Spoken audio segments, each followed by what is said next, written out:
Mesdames et messieurs, bonsoir. Ravi de vous retrouver pour ce forum d'échange. Ça se discute. Toutes nos excuses pour ce retard indépendant de notre volonté. Mohamed Yamidi, bonsoir. Bonsoir François David, bonsoir au plateau, bonsoir aux téléspectateurs. Je rappelle que vous êtes analyste politique, expert en communication éditoriale et digitale. Sur ce même plateau, Julio Tometti, bonsoir. Bonsoir à toutes et à tous. Juriste, analyste politique et gérant du cabinet juriste et associé. Quelques difficultés techniques nous empêchent de nous mettre en liaison avec Sophonie Jed Koboulé, prévu pour être de la partie ce soir, économiste et directeur général du think tank L'Afrique des idées. On espère le retrouver d'ici quelques jours pour participer à nos échanges. Je vais déjà commencer par commenter avec vous la nouvelle du jour, la disparition de Jérôme Carlos. Juste en un mot, Julio Tometti, ce que cette grande figure vous inspire, en tout cas sa disparition, qu'est-ce que vous retenez de ce grand personnage des médias? Jérôme Carlos n'est pas qu'un grand personnage des médias, c'est un homme de culture, un homme de science, comme on peut le dire en cette circonstance. C'est une bibliothèque qui meurt, qui est partie. Nous avons simplement condoléances à sa famille et au peuple béninois. Évidemment qu'il faut rendre hommage à Jérôme Carlos. Avec tout ce que ça peut inspirer, avec ces belles chroniques. Bon, je ne vais pas dire que ça va nous manquer parce que ça nous manquait déjà, parce que ça fait déjà un moment qu'on n'en a plus. Paix et repos éternel à l'âme du grand journaliste qu'il était. Et on espère, hein, on peut toujours quand même espérer qu'il y aura d'autres Jérôme Carlos, même s'il me semble que quand il s'était retiré, j'ai eu l'impression qu'il s'était retiré avec le dictionnaire de tout le pays, quoi. Donc... Voilà, c'est ce qu'on pourrait dire sur cette question. Nous en venons maintenant au sujet du jour. Révision de la Constitution, troisième mandat, la foire aux soupçons ouverte. Julio Tometti, depuis que cette question est mise sur la table, on entend de tout. Les commentaires vont bon train dans la foulée de cette décision de la Cour constitutionnelle, en tendant à retoucher au code électoral sur deux points très précis. Il y a comme une fois aux enchères du troisième mandat. Est-ce que pour vous, ça relève de quoi? Ça participe de quoi? Tout ce qui se dit, tout ce qui se trame, en tout cas de plus en plus d'acteurs, ça donne à des commentaires, des affirmations. Qu'est-ce que tout cela vous inspire, vous? Non, moi je n'ai pas le sentiment que quelque chose se trame. Rien ne se trame. Les acteurs politiques d'un certain bord cherchent des éléments de langage parce qu'il n'y en avait plus d'une certaine façon. Je considère qu'il doit y avoir projet de révision constitutionnelle, nous connaissons un peu l'avoir puisque nous l'avons déjà expérimenté, oui. Des tentatives de révision et au moins une révision. Donc nous connaissons la voie, autant la voie parlementaire que la voie gouvernementale. Donc jusque-là, nous n'avons rien eu. Et je sais ce gouvernement et ce parlement à se responsable pour que lorsqu'il y a une telle initiative, on ne va pas se cacher sous les boisseaux pour le faire d'une certaine façon. Donc il n'y a rien qui devait nous inquiéter. L'autre chose, même s'il y a peut-être, comme nous sommes en train de le dire, moi j'ai eu à le soutenir, que du point de vue technique, est-ce que sur la base des injonctions, des dernières injonctions faites par la Cour constitutionnelle au Parlement, est-ce qu'il est possible techniquement de pouvoir toucher en fait rien que le code électoral pour régler le problème que tous nous savons. Donc la question reste posée. Donc techniquement, je me dis, on pourrait arriver à une révision conditionnelle pour toucher exactement en fait ce qui ne va pas d'une certaine façon. Et pourquoi, s'il doit y avoir révision, je ne sais pas pourquoi on lit toujours révision à troisième mandat. Parce que généralement, vous savez, les peuples d'Afrique, notamment en Afrique occidentale, nous avons eu à vivre de ces expériences-là, que puisque en fait la plupart des États après la conférence nationale ou après les conférences nationales, ça dépend de la forme de chaque État, tous ont opté pour la plupart pour la limitation des mandats. À côté de nous, la révision conditionnelle intervenue au Togo a fait sauter le verrou. Même chose un peu au Cameroun et dans d'autres pays d'une certaine façon.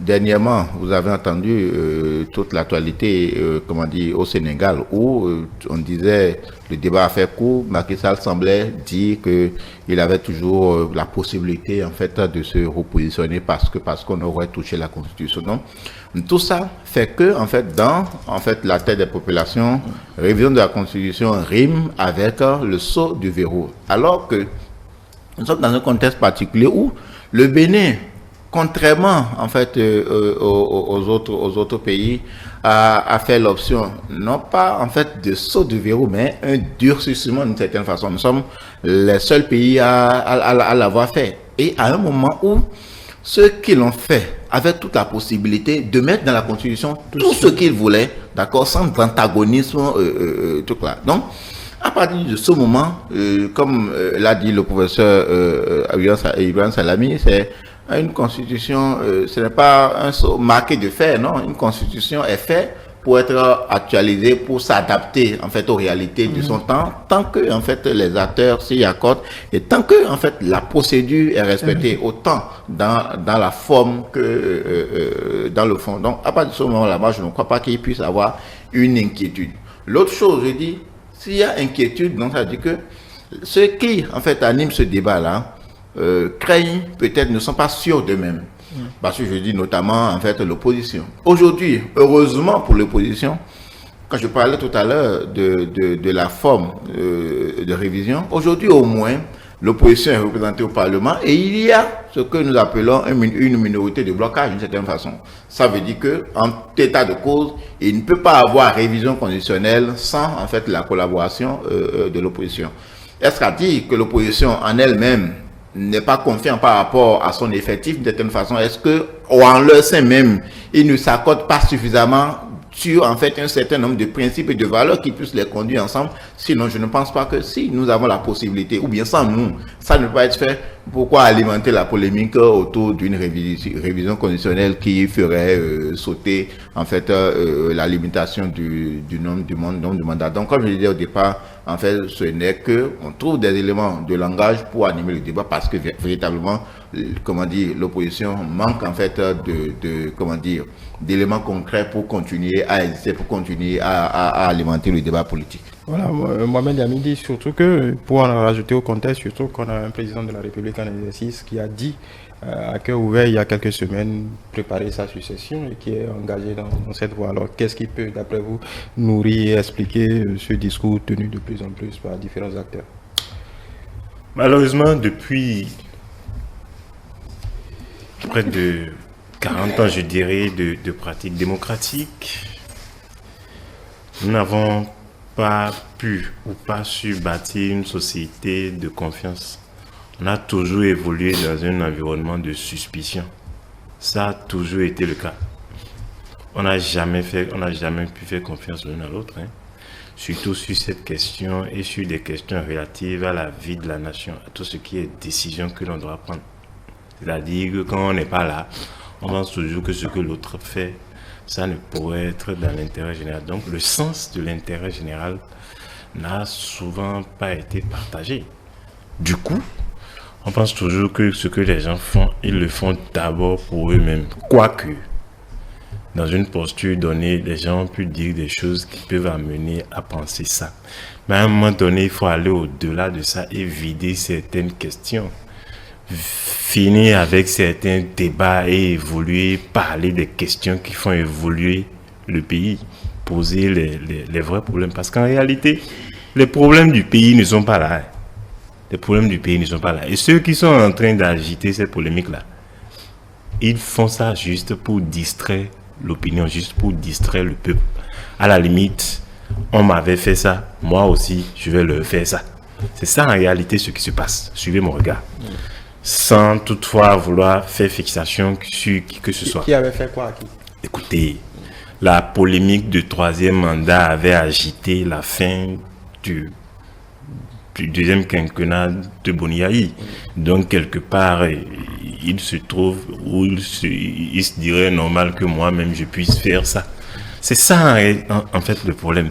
Mais à un moment donné, il faut qu'on amène le peuple à sortir de ces carcans-là, à comprendre certaines choses. Ce n'est pas parce que quelque chose fait peur ou fait tabou qu'il ne faut pas en parler. Non, il faut oser en parler. Et pour revenir à ce que vous avez dit, voilà un président de la République qui, à moins de 3 ans de la fin de son mandat, pose le problème et parle ouvertement et publiquement, d'accord, de sa succession.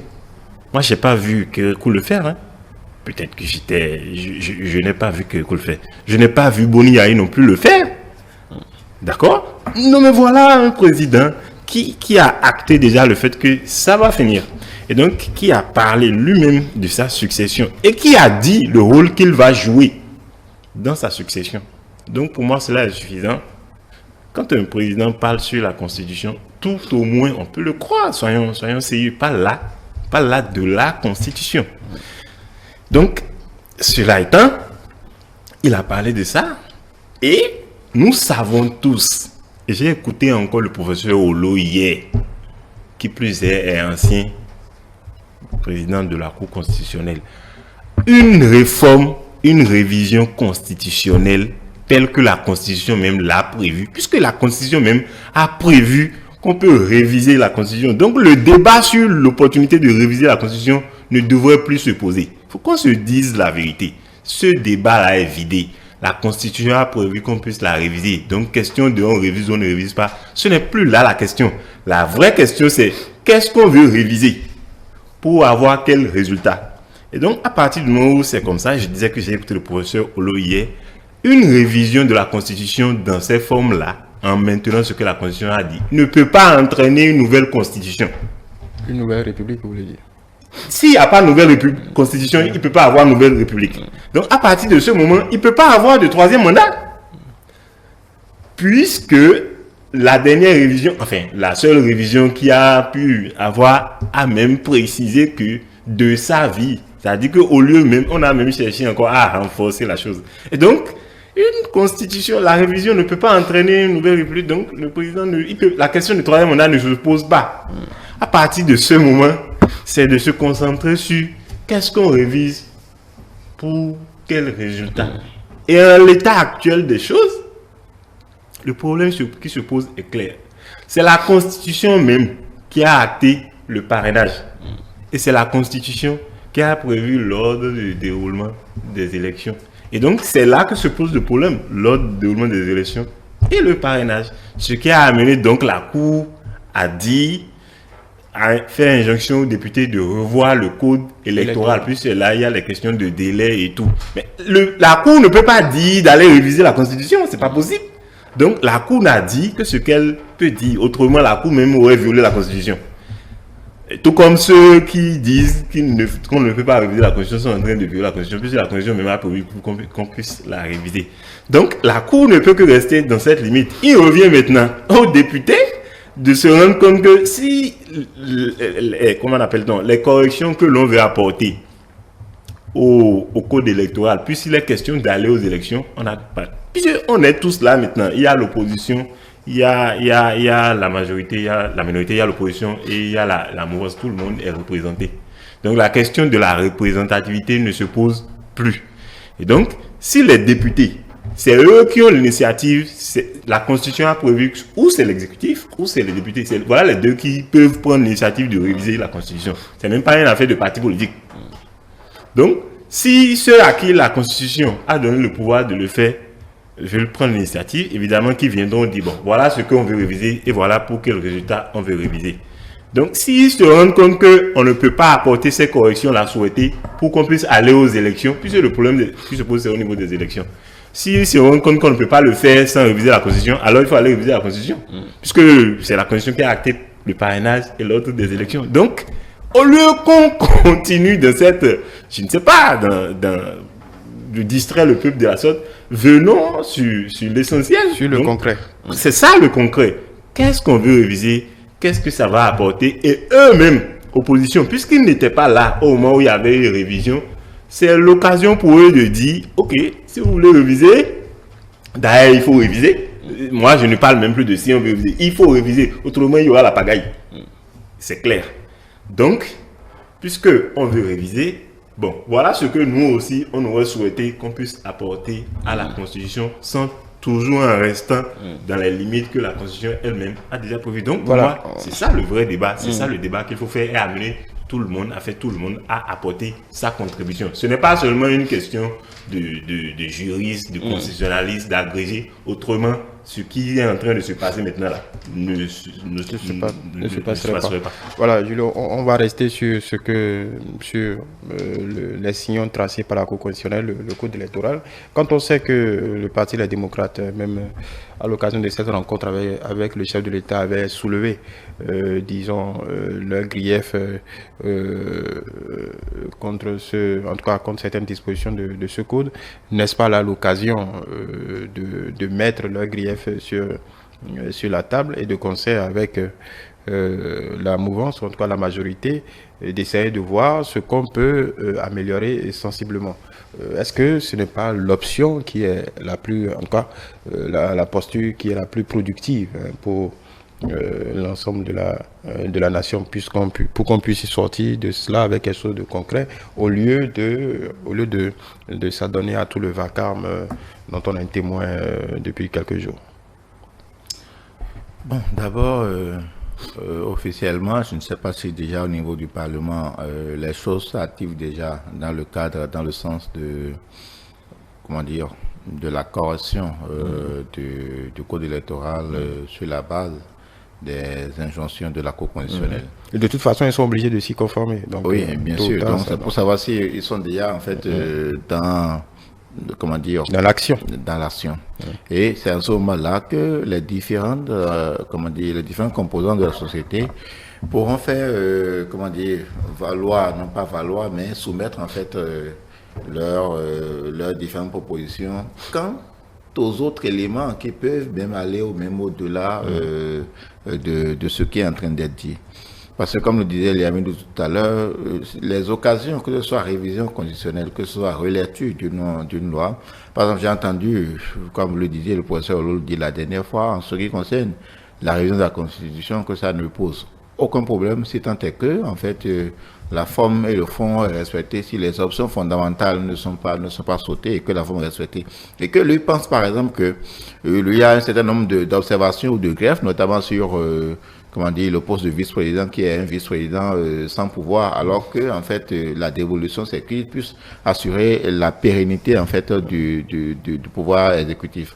Donc un vice-président qui ne participe pas en fait au Conseil des ministres, par exemple, gouvernemental, il soit difficile en cas de qu'est-ce qu'il y a de pouvoir assumer ce rôle. Donc il a fait des observations. Donc je disais, c'est le moment en fait pour les uns et les autres, puisque nous avions dit qu'en 2019 nous n'étions pas en 2018-2019, nous n'étions pas là quand cela s'était passé. Donc, c'est de pouvoir aujourd'hui élever les propositions ou les contradictions. Mais au-delà de tout ça, il y a une atmosphère dans laquelle cela va pouvoir se faire. C'est-à-dire quoi? La confiance que les acteurs peuvent avoir les uns à l'endroit des autres. Et aujourd'hui, véritablement, c'est ce qui manque.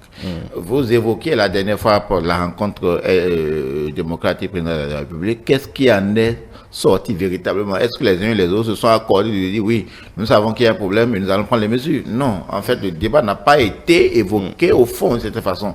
Les autres ont élevé des griefs, mais au fond, il n'y a pas eu de discussion sur ces questions-là. C'est vrai que ces questions n'étaient pas les questions prioritaires à l'ordre du jour, mais cela ne manquait pas de pertinence. Donc aujourd'hui, je ne sais pas en fait quelle formule on pourra trouver, les acteurs politiques pourront trouver pour que en fait le débat se fasse jour, pour qu'on s'entende sur ce qu'on veut faire, mais comment l'on veut le faire. Sans vouloir vous arrêter, est-ce qu'on est obligé de s'entendre? Parce qu'on est dans un rapport de force à l'Assemblée nationale.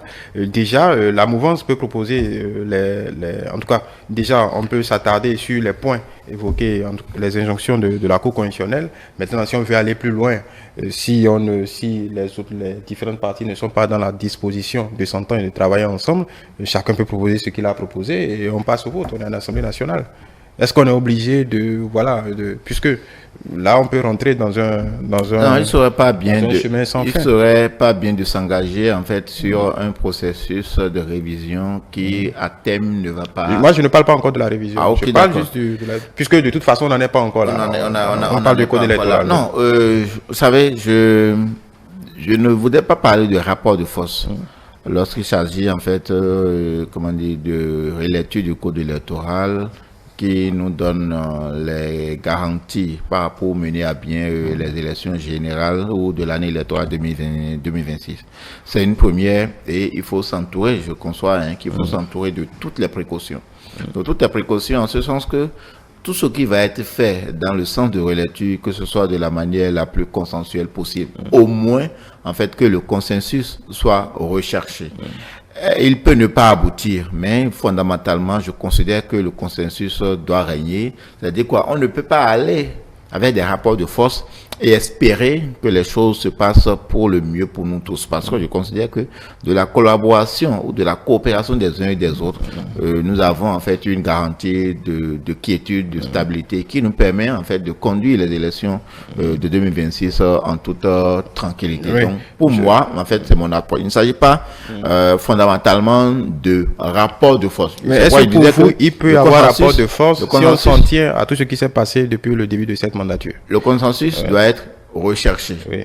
Il peut ne pas aboutir. Oui. D'accord? Puisque l'aboutissement, c'est la question de subjectivité des uns et des autres. Mais en fait, que ceux qui ont l'initiative, laissent la porte ouverte, donnent les garanties de ce qu'ils sont prêts à recevoir pour les autres. Sinon, pour une révision du code électoral, si peut-être je m'en tiens au rapport de force, non, je pense qu'en une semaine, on peut nous sortir en fait une nouvelle monture du code électoral. Je ne pense pas qu'on fera bien en faisant de cette manière. Maintenant, si, comme les gens ont l'habitude de faire, si ils font la politique de la chaise vide, ou bien s'ils font des votes, non pas abstention, mais des votes qu'ils pensent peut-être punitifs pour les uns et les autres, alors que en vérité, ça n'a pas véritablement d'impact, comme cela a été, par exemple, pour le vote de la loi de finances 2024.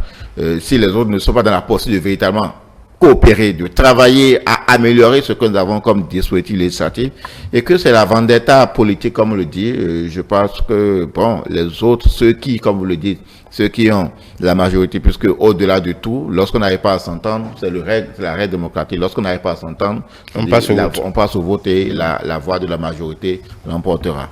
Est-ce que justement, c'est parce que du côté de ceux qui font blocage depuis le début de cette législature, qu'on sait que ce sera la même dynamique, qu'on veut déporter le débat ailleurs qu'à l'Assemblée nationale? Évidemment que c'est une question de qu'est-ce qu'il propose. Quand vous ne proposez pratiquement rien, et quand à la limite, tout ce que vous avez, pour moi je veux dire les choses telles que je le pensais. C'est leur thème de campagne qu'ils ont déjà sorti comme ça. Oui, il n'y a plus autre chose. Bon, ils avaient parlé entre-temps de liste électorale, de quelque chose, d'élection trans, comment ils appellent ça, leur inclusive. Bon, il me semble qu'avec l'entretien, à l'issue de l'entretien avec le chef de l'État, bon, il n'y a plus trop de contenu dans cette affaire-là. Donc, il faut encore passer à autre chose. Donc, parce que c'est eux qui ont été les premiers à soulever la question du troisième mandat et ainsi de suite. Donc, ils vont encore agiter ça là jusqu'à un moment où ils vont peut-être se rendre compte que, bon, il n'y a pas d'issue, puisque la Cour a fait injonction d'une manière ou d'une autre. Il faudra se conformer à ce que la Cour a dit. Donc, quand ils n'auront plus de marge de manœuvre, on verra ce qui va être fait. Ce qui est sûr, rendre les dispositions du code électoral conformes à la Constitution. C'est ce que la Cour a dit.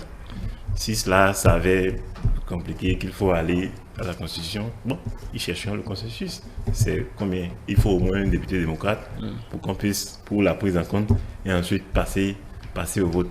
Bon, je ne voudrais pas prédire de ce que en leur sein et de ce qu'est la cohésion en leur sein. Mais bon, un de plus Parce qu'on n'a jamais vu depuis le début de cette mandature. On a déjà vu une fois. Et puisqu'il est ici question d'élection, il est ici question de la poursuite, de la bonne marche du processus démocratique. Bon, je vais espérer que parmi eux, on en trouvera qui auront le sursaut nécessaire pour voir la réalité telle qu'elle est et faire ce qu'il faut pour que la démocratie avance et donc pour que la République tienne et que le pays avance. Alors, juste une dernière question pour sortir pour passer à un autre thème. Comment est-ce que vous pensez qu'on peut durablement pérenniser notre vivre ensemble, en tout cas la bonne marche, la bonne santé de notre démocratie, si le soupçon est érigé en formule d'action, en tout cas. Si on ne sort pas, si on n'arrive pas à sortir de ce tourbillon qui nous envahit régulièrement, où on soupçonne tout le monde de tout, sans preuve tangible, où on essaye, comme le consultant le disait hier, à l'occasion de son décryptage, on essaye de lire dans la tête de l'autre, et on met, parce qu'on sait bien, peut-être qu'une certaine population, en tout cas, la population adore ce type de débat. Un de ces jours, ça peut quand on l'a déjà vécu, ça peut nous amener sur la pente glissante. Encore aujourd'hui, on l'a vu dans une certaine partie du pays, ce qui a été dit par l'ex-président de la République, on est en plein dedans. Je veux dire deux choses. En fait, ce soupçon alimenté, ça peut être vraiment alimenté, comme dans le fond, ça peut ne pas être alimenté, et que ça constitue juste une stratégie politique, comme je disais tantôt, pour avoir un élément, un sujet de débat. Ma première thèse, tant que, comme dans toute démocratie, le Bénin ne fait pas l'exception. Les acteurs politiques se sont toujours soupçonnés. On n'est jamais confiant à 100% par rapport à ce que certains pourraient penser ou peut-être ce qu'ils auraient derrière la tête. Est-ce que ceux-là ne vont pas nous mettre peut-être des pots de banane sur le chemin, ainsi de suite? Est-ce que en nous engageant très tôt, est-ce que nous ne serons pas liés par notre engagement si, au fond, il y a des éléments qu'on nous sort et qui ne sont pas en adéquation avec nos prédispositions? Donc, peut-être, c'est une méfiance peut-être positive, je peux dire, comme dans toute démocratie. Le problème ne devrait pas se poser. Ça, c'est toujours ce truc-là. L'opposition cherche toujours, en fait, des éléments de langage qui lui permettent d'être en contradiction permanente avec tout là. Les autres l'ont dit en justifiant la dernière fois par rapport à la loi de finances, comme je vous avais dit. Mais bon, si on accepte ça, ce serait un gain politique. Si on votait comme ça, si tout le monde votait, ce serait un gain politique pour la mouvance, ce qui n'est pas bien. Donc, en fait, c'est quoi? On n'est jamais prêt à concéder, même s'il s'agit en fait de ce que nous avons en fait de commun d'une certaine façon. La deuxième truc là, comme vous le disiez tantôt, vous savez, j'ai écouté de ces vidéos et audios devenus virales, je veux dire, le premier responsable du Parti des démocrates, qui a sorti en fait un certain nombre d'éléments où on se demande est-ce que c'est de lui-même ou bien c'est une conception du parti. C'est pourquoi j'ai l'impression que, en vérité, c'est juste un sujet pour alimenter le débat ou la polémique. Parce que les éléments d'information, en tant qu'ancien chef d'État, en tant que béninois, en tant que président d'un parti politique, les contradictions qu'il a sorties en termes d'information dont tout le monde est au courant. En fait, c'est quoi? Les projets révisionnistes, ce n'est pas Boni Yahi qui va nous en parler. Aujourd'hui, nous savons combien de fois ça a échoué de 2026. Le premier même, c'est sa propre mouvance, ça a été bloqué par la Cour constitutionnelle jusqu'en 2000, tout le monde le sait. Donc, en fait, une révision, je ne pense pas qu'il soit en fait la personne habilitée à parler de révision, parce que c'est la seule fois, je l'ai dit tantôt, que nous avons osé faire une révision qui n'a pas remis en cause, en fait, ce que nous avons de commun, mais qui plutôt l'a renforcé. Et donc, quand on sort des chiffres, je dis que c'est la deuxième révision, la quatrième révision, ainsi de suite. La sixième tentative. Pourquoi je me dis, en fait, c'est juste des éléments de langage pour peut-être embrouiller en fait une certaine catégorie de la population qui peut-être n'est pas au fait de cette actualité-là. Donc le Bénin profond. Voilà, Boni Yahi, comme vous le savez, il aime jouer sur les émotions de la masse, le populisme et tout ça. Et jusque-là, ce n'est que en fait la stratégie Boni Yahi. Donc moi je considère que au-delà des questions de fond, c'est juste une stratégie, c'est juste des éléments de langage pour peut-être berner une certaine catégorie du peuple. Ce n'est pas véritablement ce dont nous sommes en train de parler. Parce que pour faire court, que je laisse la question des raisons de la Constitution, le code électoral, vous savez, les dysfonctionnements qu'il y a au niveau des dates, d'une certaine façon, les premières personnes qu'elle a évoquées, c'est dans le rang de la mouvance. Je ne sais pas si l'intéressé dont je veux parler, il est membre du Parti des démocrates, mais j'ai lu, en fait, beaucoup de trucs là, de l'ancien ministre Valentin Agosso-Dianotin sur, en fait, l'agencement des dates. Ça fait déjà près de 9 mois ou 10 mois de cela que moi j'ai lu ça sur, en fait, YouTube, des vidéos dont les capsules sont devenues virales. Donc ça veut dire que le problème existe. On savait tous que on ne peut pas aller aux élections de 2026 ou de 2026 sans avoir vidé en fait ces questions-là. De sorte que lorsque la question a été soumise autant à la présidence de la République, à l'Assemblée nationale que à la Sénat, tous ont reconnu que véritablement il y a problème et qu'aujourd'hui ils n'attendent ou ne comptent que sur les orientations de la Cour constitutionnelle pour pouvoir réaménager s'il le faut. Donc le problème existait. Et donc on décide maintenant de se pencher sur le problème et bon, on trouve en fait à transgresser, à trouver dans cela qui nous permet de maintenir notre vivre ensemble, je le disais tantôt, pour que les élections se passent en toute convivialité, en toute caution.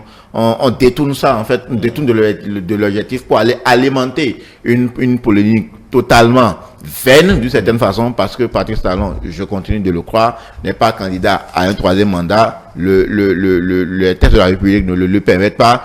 Il a pris des engagements vis-à-vis du peuple béninois, des engagements qu'il réitère chaque fois que l'occasion lui est donnée. Donc je ne sais pas à quoi sert en fait ces sorties hasardeuses et populistes qui tendent à embrouiller une certaine masse. La même question, même pour compléter, jusqu'à quand la mouvance gardera silence sur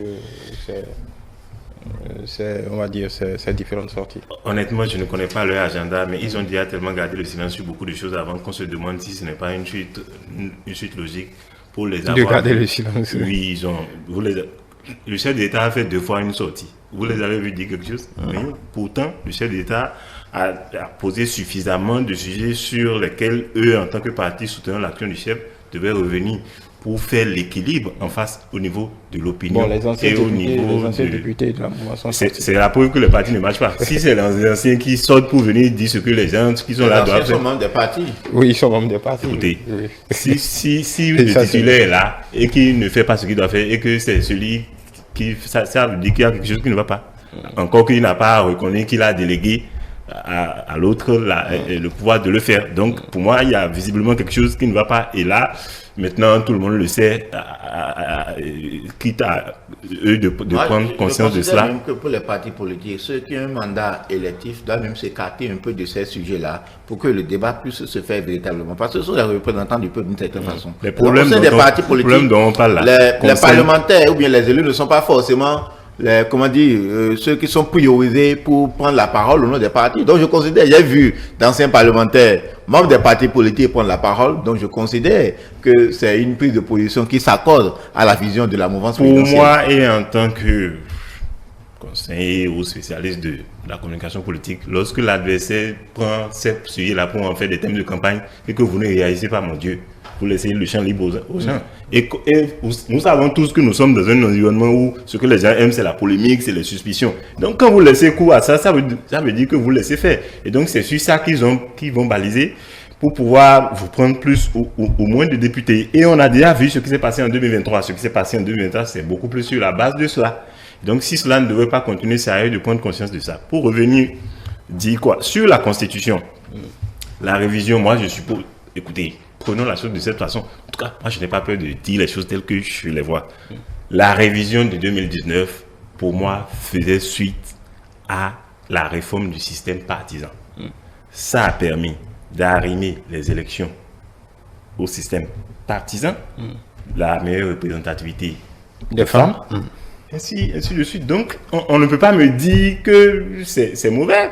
Maintenant, si moi je le vois comme ça, en termes, d'algèbre politique, et que je peux dire qu'elle n'était pas complète, parce que les autres, quelque part, l'opposition n'était pas là. Maintenant qu'elle est là, complétons, allons, faisons le pas de plus pour que la chose ait beaucoup plus de contenu et puisse vraiment prendre en compte les réalités de notre processus démocratique et qu'on puisse aller vers les meilleurs jours que nous espérons pour que notre démocratie continue toujours de fonctionner, que nous soyons toujours l'exemple. Cela étant dit, la question comment appelle-t-on, de l'ancien président de la République. Bon, pour moi, c'est peut-être leur manière à eux de remercier ceux qui ont initié les réformes pour qu'ils puissent avoir financement des partis politiques. Bon, convenez avec moi que s'il n'y avait pas de financement, bon, ils n'allaient pas autant se balader partout pour faire autant de meetings et dire tout ce qu'ils disent. On n'en avait pas vu. Certainement des ressources. On n'en avait pas vu autant avant qu'ils aient le financement. Donc, eux au moins, ils nous montrent que le financement là sert à quelque chose. Je veux aussi voir les gens de la mouvance aussi nous montrer autant que le financement sert à quelque chose. Parce que de leur côté, ça ne bouge pas ou ça ne bouge pas assez. Bon, comme vous le souhaitez. Bon, qu'ils fassent au moins l'effort de faire comme ceci. Parce que ce qu'ils font, ce que l'opposition fait d'une manière ou d'une autre est utile pour son électorat. Et c'est dans ça qu'il va chercher à en avoir plus. Eux-mêmes, ils ont besoin d'électorat. L'électorat n'est pas figé. Les 82 députés ou 81 là, l'électorat que ça constitue, ce n'est pas figé. C'est pas acquis d'avance. Donc, c'est un marché sur lequel il faut aller tous les jours et aller faire, comment on appelle, les emplettes pour chaque jour chercher un électeur de plus. Donc, cela étant, pour revenir à l'environnement de suspicion, il sera, en tout cas, de mon point de vue, et pour ce qui est visible, ce sera toujours le cas tant qu'on va continuer avec la personnalisation du débat politique. Tant qu'on ne va pas s'asseoir pour parler des idées, tant qu'on ne va pas confronter les idées, c'est-à-dire que mettre ça sous forme de programme et traduire les visions en programme pour qu'on puisse débattre, voilà ce que nous voulons faire, voilà ce qui se fait et sur quoi on n'est pas d'accord. Si nous on vient, voilà ce qu'on veut faire de mieux sur le plan de l'éducation, sur le plan de l'économie, sur le plan social, sur le plan politique.